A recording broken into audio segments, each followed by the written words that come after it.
Our first very special guest, Oleksandr Shevchenko, is coming from us from Ukraine. He's there at the managing level of the Ukrainian Passenger Railway service. And just now, when I asked him, or when he said he couldn't join the reception yesterday evening, which most of you did, the very simple excuse was, well, we had a shelling at one of our stations and we lost one train carriage. So to bring us down on that level of reality, please welcome Oleksandr on stage. And it's really an honor to have you here with us. Good morning.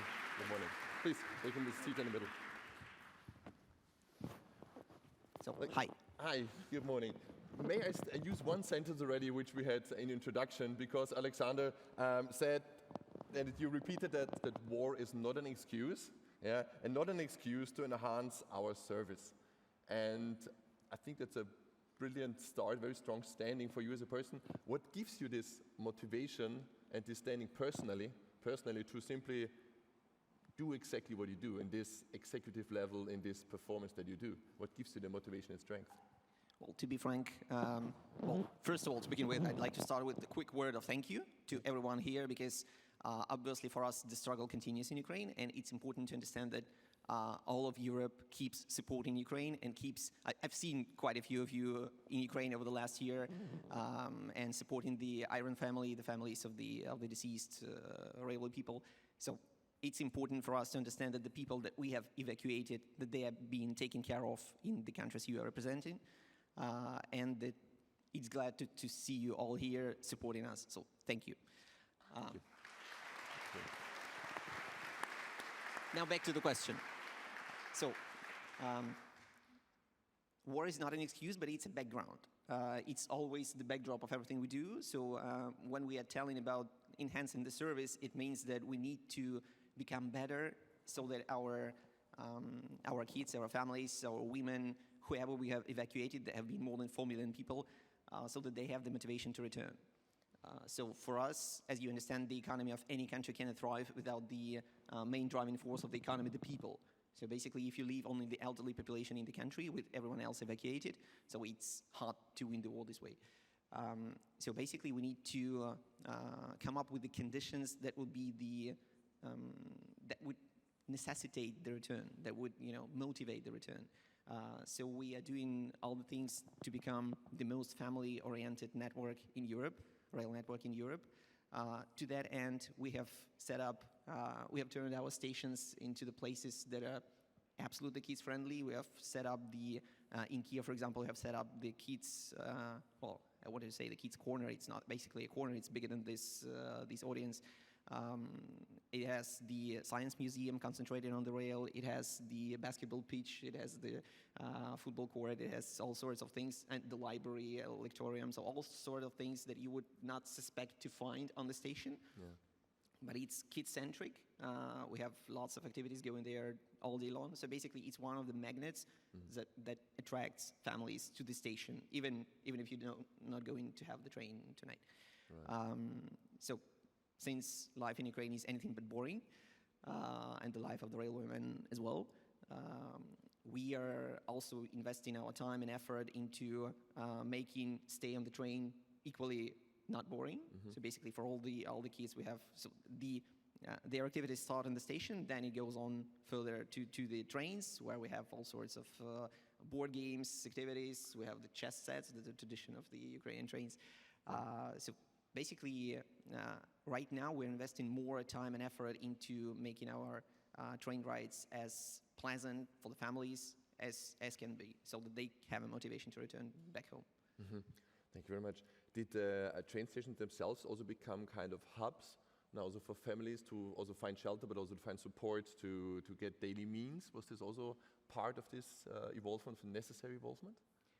Yeah, sure, because when we're talking especially about the train stations near the front line, it's basically the only place where, in some places which are, they have lack of power shortages and water supply shortages and whatever. So the stations become the civilization hubs, the rallying points for the families, not just to evacuate, but to gather all the necessary supplies, the medicine, the food, and whatever. And this leads me to another thing. We have just launched the food train, one and only. It's the 150 meters long train which we call between ourselves the doomsday train, because basically it can go deep into the close to the front line or to any city that is deprived of electricity. It's completely autonomous, and it can cook 10,000 meals per day. So basically, it can feed a town during the 10 days or whatever, as long as generators would allow. So basically, it's the train that will allow us to feed the deliberated areas as soon as they deliberate. Yeah, I was amazed when you mentioned the food train the first time. It's like you said, it's 150-meter long train. I think it's like 6 carriages, so an own generator on it, coolage, refrigerator, everything prepares, also staff wagon, everything there. So it's really like you said, autonomous, but you just can send it mainly anywhere in the Ukraine on rail, and you have direct support to sign it. It looks amazing. So great. Also an innovative step of just be there and help and act. Great.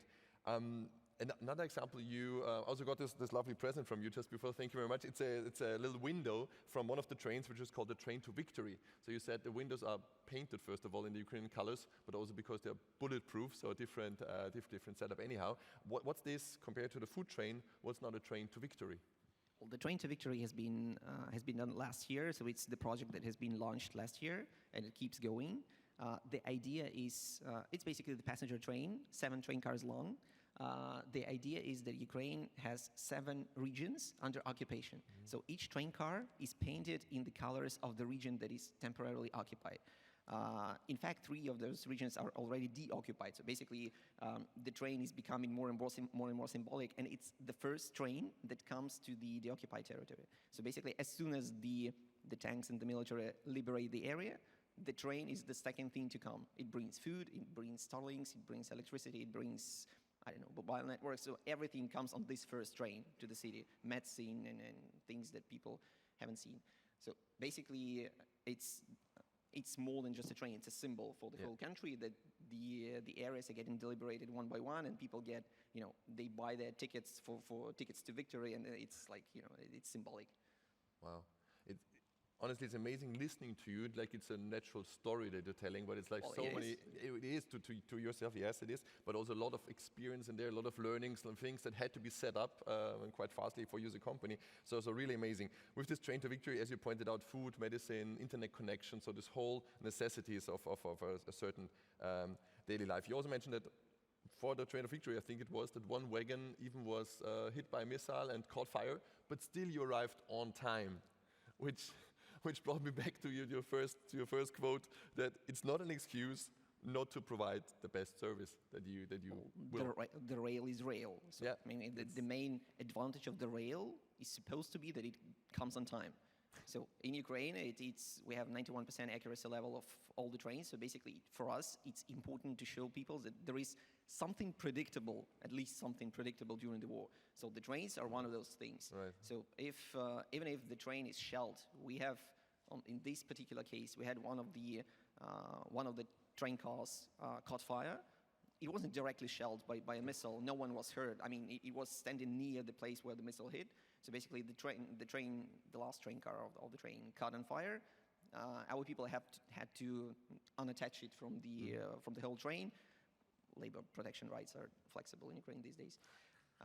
So basically, they unattached the burning train car. Nasty exercise. Then people came out of shelters as soon as the shelling stopped. They came out of shelters. They were brought to the train. They got their medicine and whatever. One of our train attendants has been hurt, but he's all right, more or less. I mean, he's fine. He's alive. Could be worse. Then we reattached another train car. And then we had an unscheduled stop at the next town because one of the ladies who was on board the train, she was, I don't know, she was either claustrophobic or something. She needed some sort of medicine, so we had an unscheduled stop and whatever. And yes, we arrived on time. So basically, with one burning train car, reattached, unscheduled stop, and still, well, it's possible. I mean, the rail can do that. Yeah, you can, obviously. So congratulations on simply also standing this whole professional service and sustaining all of that. I think it's amazing, honestly. You said at the very beginning also to thank you to the audience and to many companies and countries involved in helping you. Is there anything now at the current moment where you would say, with all the companies represented here and the people represented here, that would help you in your situation? Is there something you look out for today that people should come to you later to approach you on? What would help you, or what would you desire? I don't want to be the most boring guy in the party saying that we need something, you know, I mean, Ukraine always needs something.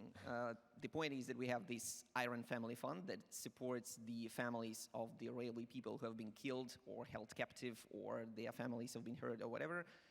So this is one of the charities that is under support of the World Passenger Festival. So basically, if anyone wants, any of your companies wants to support it, we'll be, of course, thrilled if it happens. It means, for me, it's not some vague charity. It's, you know, I know those people, I know those train attendants, I know those people who work on the rail, who repair the tracks and whatever. So sometimes they're wounded, sometimes they're hurt. We have more than 1,000 wounded. They all need rehabilitation. One of the guys who lost his legs, one of our train attendants, his both legs have been amputated. He now works in my contact center. So he has become the operator. So basically, he's still with the rail. We don't leave our railway people out of the company. I mean, they're still the Iron people, so they are with us. So for us to be able to rehabilitate them, to help them recover, that's why the fund exists. So if there is any willingness to help, we are open to that, and we are thankful in advance. Okay, thank you.